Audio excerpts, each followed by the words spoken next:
સુરતના વરાછામાં પાલિકાએ રસ્તો ખોદી રિપેર ન કરતા એક પછી એક બાઇક ચાલકો ધડાધડ પડ્યા હતા, જે ઘટના સીસીટીવીમાં કેદ થઈ હતી. સુરતના વરાછા વિસ્તારમાં સુરત મહાનગરપાલિકાની ગંભીર બેદરકારી સામે આવી હતી. વરાછાની અર્ચના સ્કૂલ નજીક રવિ પાર્ક સોસાયટી પાસે છેલ્લા 4 દિવસથી રસ્તા પર ખોદકામ કરી કામ પૂર્ણ થઈ ગયા બાદ રોડને ખોદેલી હાલતમાં છોડી દેવાયો હતો.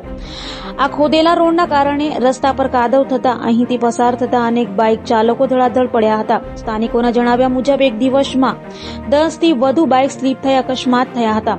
બાઇક સ્લીપ થવાની ઘટના સીસીટીવીમાં પણ કેદ થઈ છે. ત્યારે સ્થાનિકોમાં રોષ ફેલાયો હતો અને વહેલી તકે ખાડા પૂરી રોડ બનાવવા માંગ કરી હતી. નામ લાખાભાઈ.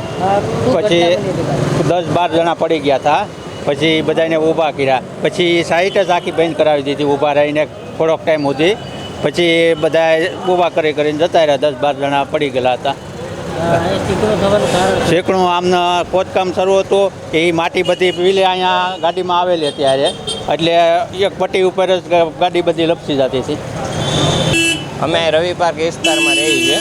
અહીંયા 3-4 દિવસ પહેલાં એસએમસીને કંઈ કારણોસર ખોદકામ કરવામાં આવ્યું હતું, તો 3-4 દિવસ નીકળી ગયા અને એ ખાડોની માટીને પાણીને ત્યાંથી નીકળતું રહે છે. એને લીધે પેલી ગાડીઓવાળા આવે ને એના ટાયરમાં માટી ચોંટે છે અને આ એ ખાડો જે પડે છે એસએમસીનો પેલી ડ્રેનેજનો, ત્યાં બધી ગાડીઓવાળા સ્લીપ ખાઈ ગયા. તો કાલે રાતે લગભગ નહીં 10 ગાડીઓ સ્લીપ ખાઈ ગઈ છે. એમાં ઘણાને લાગ્યું.